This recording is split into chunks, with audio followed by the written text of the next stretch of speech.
All right, welcome back. Welcome back. Haven't done one of these videos in a while. Back with another one. This time we're doing a reaction video. Before I was just talking the past few videos, you can still watch those. I'm just talking, give my own opinions. Now I want to go over a video that I really do like because it plays into a lot of things I think about and on a daily basis is how I view life and everything. So let's get into it. I'm gonna pause here and there. It's a 2 hour 30-minute video. We're not gonna watch the whole thing, but I'm gonna play it a little bit of it, talk in between a little bit, and then give my own points of view at the end, and how this plays into my life and what I think about it and how it could play into your life. So let's get started. Follow, like, subscribe, all the shit, cause it's about to get deep. Come on, let's get started. Started to think about how long would it take us to build something like the Matrix, something that's so immersive that you would forget, right, that you were inside a video game. And so that led me to this idea of the simulation point, which is a kind of technological singularity. But then I started to research things like quantum physics and some of the mysteries around the observer effect. So he's talking about pretty much the simulation theory. Forgot to even say that at the beginning of the video. We're getting to the simulation theory, what I think about the simulation theory, how I feel about the simulation theory. This video just kind of like encapsulates what I'm thinking about and how I think about it. So pretty much he's explaining like the RPG versus NPC. If you play video games, RPG is like role-playing game, so it's a other live character. If it's NPC, it's like an AI type of character, So just to give you a little filler, I should have said that in the beginning. Mechanics, and then I started to look at all the world's religions, and I realized that they're all kind of saying the same thing, which is that there is no physical universe.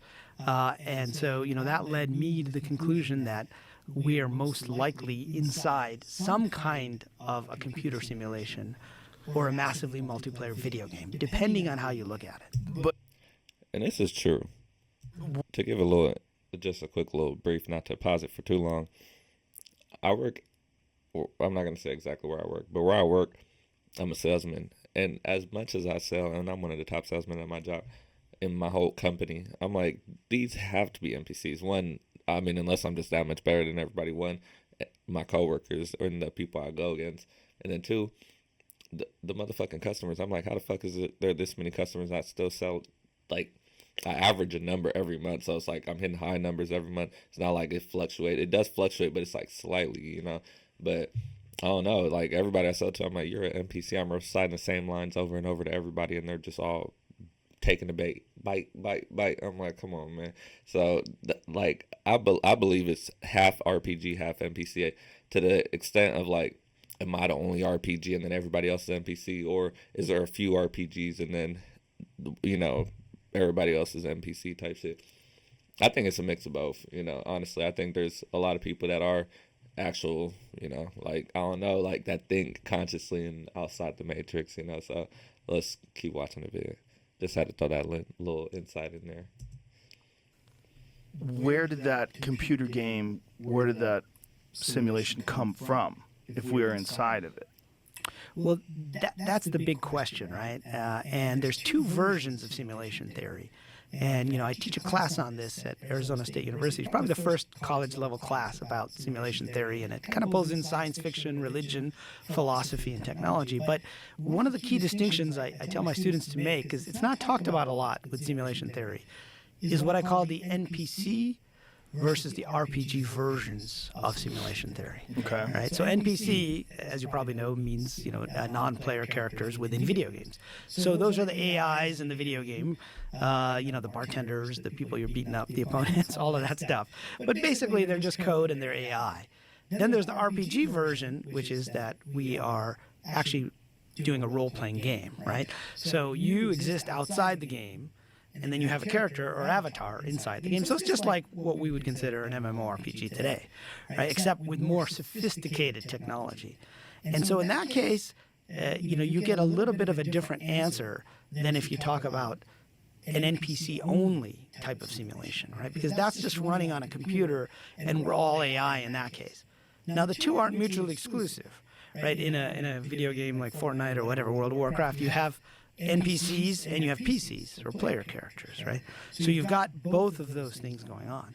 And so depending on how you look at it, you might come to different different answers about who's outside the simulation, which would answer the question of who made the simulation, right? Yeah.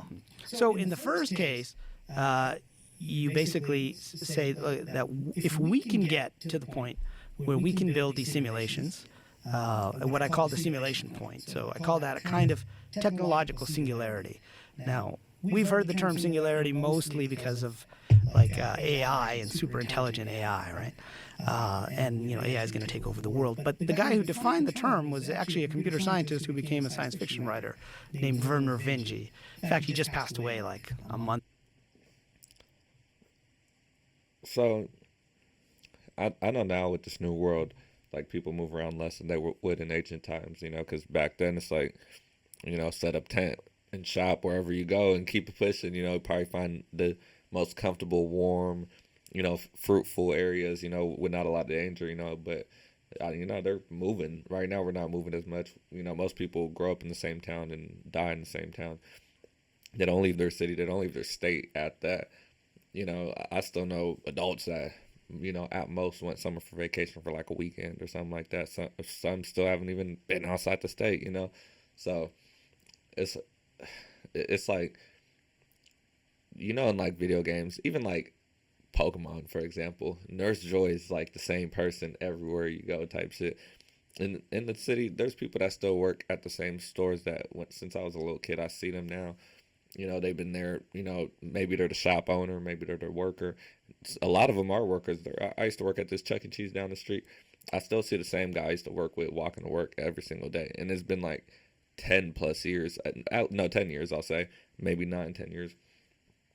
So I'm like, there's no way. Like, some of these people are for sure NPCs. They're just running on program. They're just, going with the flow. I don't know. It's hard to say what distinguishes an NPC from a PC type character. Would I be a AI? I don't know. Do AIs ask this question? But then the people that kind of think outside the box and know there's some weird shit going on, it's always like, oh, you're a conspiracy theorist. You're this. They throw labels on you. Because the weird thing is, everybody knows some weird shit's going on. But then when you call out the weird shit, it's like, wait, don't talk about that. Don't be a conspiracy theorist. Like, da-da-da. People are, like, scared to ruin their image. I don't give a fuck. I just want to know. I know some weird shit's going on. I don't know what's going on exactly, but my soul doesn't feel right. Ever since I was a little kid, sitting in my classrooms, my soul does not feel right. Like, come on, man. Or something. He was a real pioneer in, like, science fiction and the cyberpunk kind of subgenre or so. And so he said the singularity happens when technology increases exponentially to the point where everything will be different for humans after that point. Now, he gave like 4 different ways we could reach the singularity. Most of us talk about only one, which is AI starts to become super intelligent and it grows exponentially and everything will be different. But I think this idea of the simulation point where we can create simulations that are indistinguishable from reality.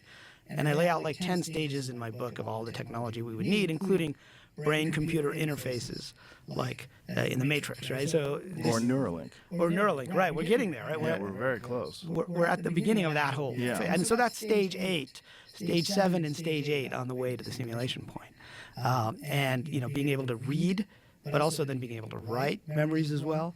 And then so the definition of the simulation point is being able to create a virtual reality that is indistinguishable from physical reality with AI characters that are indistinguishable from biological characters. So, you wouldn't be able to tell you're talking to an NPC, basically. Right. We're getting closer to that already, right? Yes. Yeah, I mean, there's like companies out there doing smart NPCs now inside video games. Right, but what would be the difference between looking at what is possible in the future and making either a hypothesis or suggesting that has already taken place? Right, so that's kind of the leap, right, that you need to make, which is to say that if we can do it, now let's imagine a civilization that was 1 million years ahead of us. 1,000 years ahead of us. Yeah. Even 200 years ahead Right. of us, right? But certainly 1,000 years ahead of us. So where will computers be in 1,000 years? They would already have created these types of simulations, Right. right? Because if we can do it now, 50 years ago, we didn't know if we could do it. We didn't know if computers could get to that point, right? Today, we're pretty sure we can get there. In fact, I'd say that I'm 70% sure that we will get to the simulation point, which means I think there's a 70% chance we're living inside a simulation. And so the point is, if they already got there. You know, a lot of the simulation ties back to God too, because the big question is like, why is everything so perfect? Math is so perfect. Everything is so just, you know, guys go with girls perfectly. You know, we have fucking animals in the wild, food to feed us, our digestive system, our heart's on the right place, our lungs are there to give us oxygen. Like, even if we did mutate or some shit like that, you know, there had to have been like multiple mutations that were not perfect before perfection, no matter what. That's just how basic, you know, law, physics and law works, you know.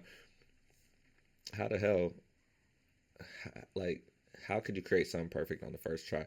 Whether it's a computer simulation, even if it's a computer simulation, you're going through a couple codes, trying out a few things here and there. It looks kind of ugly. You know, even when you're making an anime, you know, you sketch the first draft, you know, of characters, and then, you know, you touch them up. Oh, you know, there's always those, oh, this is what this character looked like in the first sketch type shit. It's a whole different type of character, the first, you know, design for him or whatever.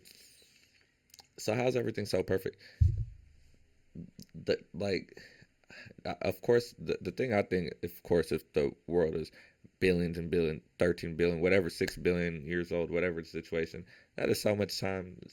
Civilization could have restarted over and over, started from the beginning, reached a singularity point, you know, all catastrophic death, you know, type of bullshit. So maybe we're not the first civilization. We're a couple down the line, you know. They created a whole bunch of simulations, okay? And you can't tell the difference whether you're in the real world or a simulated world, right? So there's 99 of these, there's one of these, but you can't tell the difference. So which one are you more likely in? Just statistically speaking now, we're not even, you know, projecting the technology. Elon Musk said that too. It's more likely you're in one of the 99 than the one because there's so many more of these, right? Elon Musk is a big proponent of the simulation theory. He says the same thing. There's a 99 to 1 chance of us being in a simulation. There's only one base reality, but then there'd be billions of simulations. What's the chance of us being in base reality? You know, it's hard to say. Maybe we got lucky and we are, but you never know. Sort of. If you can't tell the difference. Right? If you can't tell the difference. And the movie The Matrix is a perfect example of exactly the simulation theory. You know, it's like people are like, oh, how wouldn't we know? Da da da. You know, like stupid shit. All the excuses they give to how they wouldn't fall for that shit, or it can't be real.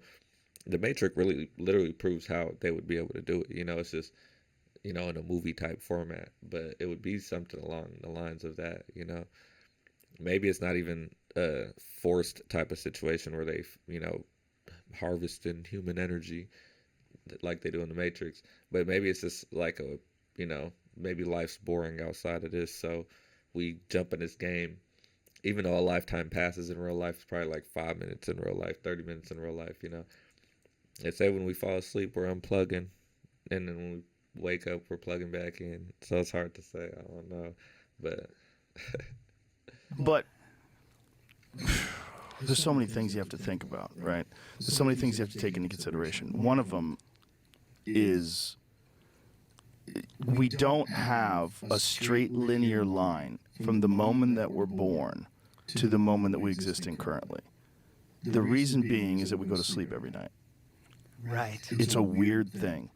We shut off every night, and we wake up intermittently, and you go back to bed, maybe you have to pee, maybe you're thirsty, you go back to bed, and then you wake up again. But when you wake up, you are just waking up. Like when I woke up this morning, I don't know if this is the life I've always lived. Right. I'm assuming it is because I have all these detailed memories of the past. I see my dog, he reacts the exact same way he always does. You know, I see my wife, I see my kids, I see my house. It's the same house that I remember, but I'm not sure. I just woke up. Right. I'm a little foggy already. It just Right? exists in your memory. at It that just point. exists in your Right. memory. And so This might be the first day of my life. Right. If suppose that you can implant false memories, right? Right. So this was a popular topic for Philip K. Dick, right? Yes. Movies like Total Recall, and even in Blade Runner. Right? You know, I interviewed his wife while I was researching, my book. He was a wild boy. He was an interesting guy, right? Yeah. And he said some interesting things. In fact, all the way back in 1977 in Metz, France, at a sci-fi convention, he said, there's a pretty famous quote. He said, "We are living in a computer-programmed reality, and the only clue we have to it is if some variable is changed, some alteration occurs in our reality." Right? And that's become kind of a famous quote in the simulation world. But if you listen to the rest of the quote, he says, well, we would basically rerun the same events and we would change some variables, right? And we would have a sense of deja vu, like maybe we've already done this, right? Maybe I've, talked to you before, Right. in a different run of the simulation. See, the thing I think about when they're talking about this is time isn't even like a real thing. Time's made up. It's a way we could keep track of, the world and seasons and, all that bullshit that they used to make it up just to keep track of everything. And like life is just like, people think like you're going forward, but technically you're just in the same spot at all times in the timeline. You're just getting older, and then everything around you is getting older at the same time. But it's not like time is really moving forward. It's just, you're just there. You just go to sleep, you wake up, you go to sleep, you wake up, you go to sleep. You're in the same spot for years at a time before you even decide to move. Time's not moving forward. You're just, rotting away technically. And using the term time is moving forward is like a way to kind of explain what's going on. But technically time's not moving forward. There's no such thing as time. They say the past and the future happen at the same time. All that fucking, what's that movie? It's damn, I don't even want to, it's on the tip of my tongue. Fuck it, Interstellar, that's what it is. But it's like fourth dimension. That we'll get into that another time. Right. And this idea, like after I wrote my first book on this topic, Simulation Hypothesis, this idea wouldn't leave me that, well, if you can run one simulation, you can certainly run it multiple times. In fact, that's what we would do, right? If we were running a simulation of the weather, we wouldn't just run it once. We would run it multiple times. And if we were doing simulation of whatever, right, pandemic, anything, name it, we would change the variables and we would go forward. And so, when I interviewed Tessa, Phil K. Dick's last wife, she said that he came to believe this was really happening, right? That someone was altering with our reality and they would change a few variables and rerun the simulation forward. So now we're getting pretty deep in the rabbit holes. This is the topic of my second book, which is called The Simulated Multiverse. This idea that each of these timelines could be like a different run of the simulation itself. So that gets a little weird at that point, right? Because now we're saying that time isn't the same thing, right, that we think it is. So with the simulation hypothesis, we're saying that space doesn't really exist. It basically gets rendered for us, like a video game. And then with this second idea, we're saying that time doesn't really exist, because what you remember could have been either implanted memories or it could be a specific run of the simulation, right? So if you run it again, maybe things are slightly different the second time you run it. So Philip K. Dick came to believe that his novel, The Man in the High Castle, which was turned into a pretty cool series. I don't know if you've seen it. It was on Amazon a few years ago. But in that, in the novel and in the series. So just to, I don't want to watch this whole video, but just to give my insights on this and, summarize this a little bit so we're not sitting here for 2 hours. Just imagine life like a video game. In a video game, you have a main quest. You could pick up side quests. You have to do things to get better. Like, if you were in a video game and you didn't do none of the things, none of, you know, try to fight none of the little extra animals to get experience so you could level up, and you just stayed at level 1 throughout the game, you wouldn't be able to beat the higher level bosses. You wouldn't even be able to get through the game. You'd just be stuck on level 1. Can't even use certain armor, can't drive certain cars, do whatever certain situations. Think about real life like that. If you just coast through life and don't learn any skills or anything, how the hell are you gonna, or level up past level 1? How are you gonna get to the next level? Everything you do builds experience. For example, say like a driver's license. That's like a side quest, or you could say part of the main mission. You just take a test. Either you pass or you fail the test, and you cannot get your license until you pass the fucking test. You don't get the reward until you complete the mission, the quest. The main story could be just something as simple as, you know, like going to work. What are you doing with your life? Like, you know, everything else. I don't know what the main story could, because I don't want to say work is the main story, but maybe you create your own main story, because there is, like, everybody does have like one main thing, and that could be like your main story, whether it is YouTubing or electrician or fucking whatever the fuck bullshit. Everybody has one main thing, and then, oh, this is my, you know, side hustle, you know, those like side quests to add on to the main mission, you know, things like that. You can't drive certain cars unless you get a certain amount of money. Even in games, you can't buy certain stuff unless you go out there and get some fucking money. You can't just go to the store in games and get free armor and free fucking swords and shit. You need to go to the fucking, kill some people, steal some fucking money, come back, buy the shit.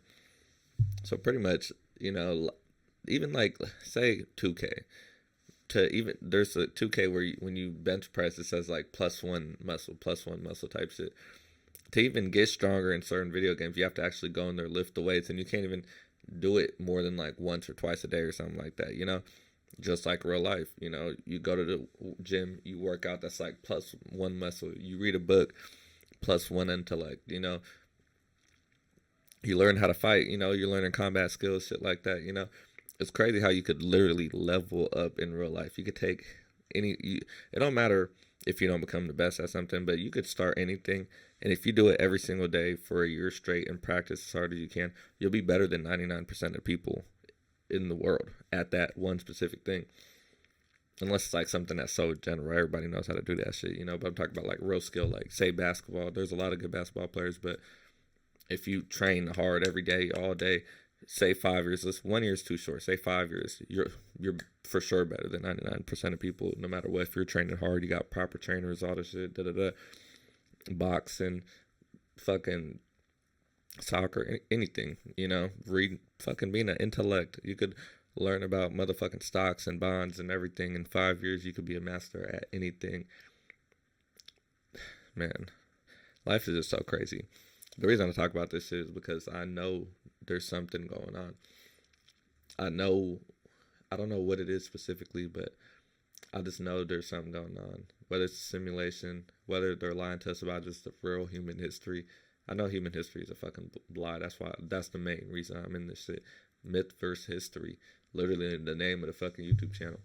What's true? What's false? Is it really a myth? Is it really history? Is it really history? Is it really a myth? You know, it could coincide. So, just to get another video out there, build some more traction, trying to get a little bit more of a fan base. So if you've seen this, like, subscribe, leave a comment, let's talk about it. What's your thoughts? And, you know, let's keep it pushing.